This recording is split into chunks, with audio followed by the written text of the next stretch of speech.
Duhet theksuar fakti se nafta për Shqipërinë, për shqiptarët, për ekonominë është e gjaku për trupin e njerëzit. Çdo gjë pothuajse lidhet me naftën dhe me çmimet e saj. Por ky gjak është helmuar nga vendimarrjet o gurzeza dhe të qëllimshme të mazhoratës socialiste. Nuk ekziston asnjë vend botës që pjesa dërmuese e çmimit të një produkti të përbëhet nga taksa. Taksa do ekzistojnë, patjetër që po. Po taksa do të jetë drejtë, do të jetë proporcionale me kushtet dhe realitetin, dhe do të jetë masën e duhur. Edhe vendet e tjera taksojnë taksën. Marrim vendet e OECD-s. Lëvizin nga 35 deri në 45%. Shqipëria jo, 60%. Duke kthyer i vetmi vend botë që një produkt të jetik të ekonomisë, i cili ka një efekt zinxhir në çmimet e shportës, mallrave të konsumit, po dhe të mallrave tjera, jo të konsumit, taksohet më shumë se sa gjysma e vlerës merret nga taksat. E thon ndryshe, dhe e përdor shpesh si shembull të. Ai njeriu, ato mijëra, qindra mijëra njerëz që prodhojnë dhe nxjerrin nga toka në një vend X, që fusin ato barilet, që e transportojnë me anije të mëdha, që e çojnë në rafineritë për ta përpunuar atë naftën, që e mbushin përsëri në anije, në kargot, që e sjellin në Shqipëri me kosto marramëndse transporti, që vjen në territorin shqiptar, që transportohet nëpër pikat për benzinatat shqiptare. Fut këtu edhe fitimin e kompanive shqiptare, si atyre importuese, si të pikave karburantit, e gjithë ky zinxhir është 40% e vlerës. Ndërkohë, duar kryq shteti shqiptar, duar kryq qeveria shqiptare, arkton 60% tjetër. Po kjo ku ka efekt? Ka efekt të mielli, të sheqeri, të vaj, ka efekt të shërbimet, ka efekt të transporti urban, interurban, dhe efektet po i shohim, po shtritur të ditë, çmimi i biletave ndërurbane, e shohim të turizmi, e shohim të bujqësia, e cila prej 4 vitesh është në recesion, dhe do zhytet akoma dhe më tej në recesion. E shohim të industria prodhuese, e cila është prej 3 vitesh në recesion. Kjo është një arsye akoma dhe më e fortë për ta çuar atë në recesion. Dhe qeveria çfarë bën? Ndryshe nga vendet e tjera ku e pam në prezantim që kanë marrë masa konkrete, qeveria shqiptare bën monitorim. Po të keni vënë re këto ditë të fundit, siç ka ndodhur shpesh herë faktikisht, kryeministri mundohet gjithmonë të gjejë një fajtor jashtë vetes tij. Dhe po mundohet që fajin ta hedhë tek industria, ta hedhë tek sektori. Le të themi disa të vërteta, po, nëse sektori hidrokarburëve nuk funksionon në regjimin e plot të konkurrencës lirë dhe ndershme, jo, nuk funksionon. Dhe kemi raste konkrete për ta ilustruar atë. Por le të themi që është një oligopol i licencuar po nga vetë shteti. Është vetë shteti i cili di shumë mirë se çfarë po ndodh atje dhe e ka licencuar.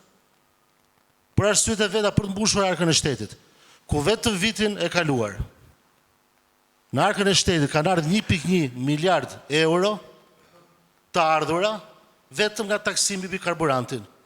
Nga taksimi që njohim ne, jo nga taksat e fshehura të karburantit. Se janë dhe 200-250 milionë euro tjera për licencimin e pikave të karburantit, për taksat e tarifet tyre bashkiake, që nuk llogariten te kjo vlerë. Të cilat çon akoma dhe më të rëndë se 60% që vlerën totale të taksimit real mbi çmimin e karburantit. Dhe ku e gjen fajin, mundohet ta gjetë tjerë, e ka bërë gjithmonë, e ka bërë me sektorin e arsimit, e ka bërë me sektorin e bujqësisë, tashmë po bën me sektorin e hidrokarburëve. Ndërkohë që është vendimarrja kriminale për të mbushur arkën e shtetit, për të shpenzuar paratë e buxhetit shtetit, siç e ke i parë tashmë me ballukra, me akshra e kështu me radhë, e cila po i merr frymën sektorëve jetik dhe prodhues të ekonomisë shqiptare. Operatorët turistikë të djeshme më komunikohen diçka, një komunikim informal që pata me ta. Po fillon të ndihet kriza, efektet e para edhe në sektorin e hotelëri turizmit. Pse? Njerëzit do lëvizin. Çdo lëvizje bëhet me karburant. Dhe sot kemi një realitet që ndonse ka fatmirësisht po futet makinat elektrike në Shqipëri, po 76% e tregut sot vazhdon akoma ende me naftë dhe benzinë.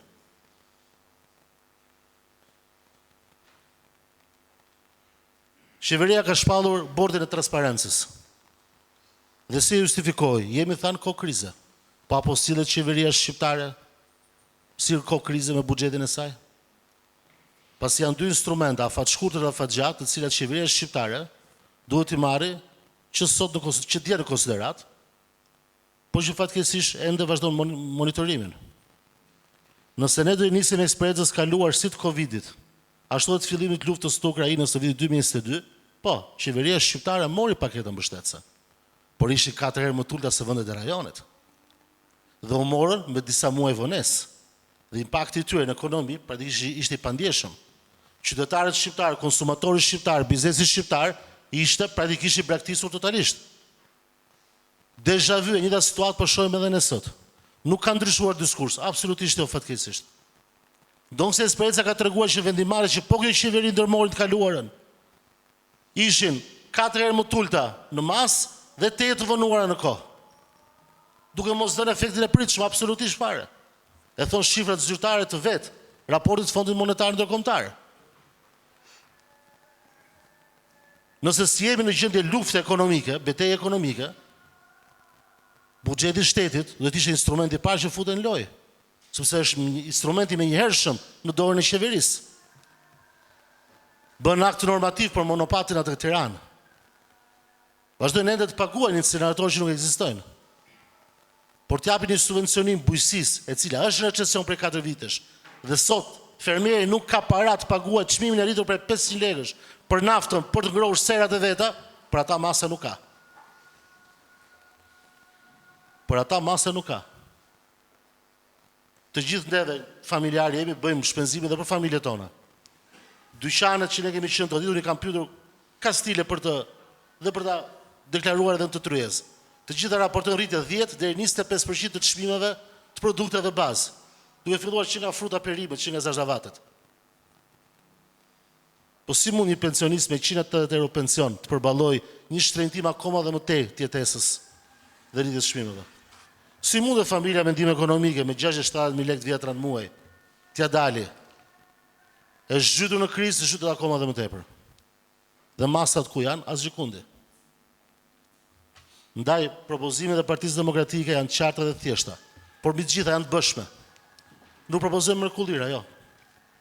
Dëshira jonë do ishte zero taksim, jo, taksat do ekzistojnë, por do jenë të arsyeshme dhe në proporcion, dhe duke përgjigjur realitetit, në mënyrë që ato taksat jenë të vjelshme dhe të mos i marrin frymën e ekonomisë. Që efekti i shpërndarës që ka buxheti i shtetit të japë efektet maksimaliste. Ndërkohë që sot kemi të ngritur në këmbë një sistem fiskal dhe buxhetor i cili nuk i shërben ekonomisë shqiptare, përkundrazi, sot kemi një ekonomi e cila jo thjesht nuk performon, por rezultatet e veta i shikojmë te jetesa jonë familjare dhe të afërmit dhe njerëzit tanë që vazhdojnë dita ditës të largohen, pikërisht sepse kemi një ekonomi e cila nuk ofron shërbimet e saj bazike. Dhe për ta mbyllur fjalën time, pasi edhe shumë çështje u diskutuan,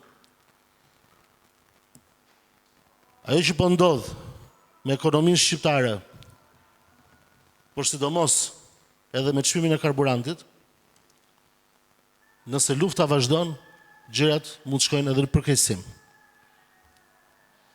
Ndaj do të ishte e udhës që gjithë për nesh presionin, le të thej pozitiv, mediatik, politik, me grupet e interesit dhe me njerëzit që ne njohim, ta kemi në çështje të parë të rendit ditës.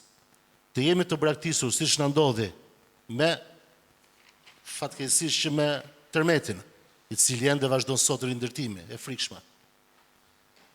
Apo efektet negative që ala pandemia dhe fillim 2022 efektet e luftës në Ukrainë, ne nuk kemi pse t'ja bëjmë përsëritja përsërisim apo të lejojmë që përsëritet e njëjta situatë akoma dhe më keq tashmë, se efektet prit akoma dhe më të rënda, nëse ne do të vazhdojmë të mos e ngrejmë zërin ton fort në format tona demokratike që ka zgjedhur lidershipi i Partisë Demokratike Sali Berisha dhe forcat opozitare me protesta dhe me zërin kudo.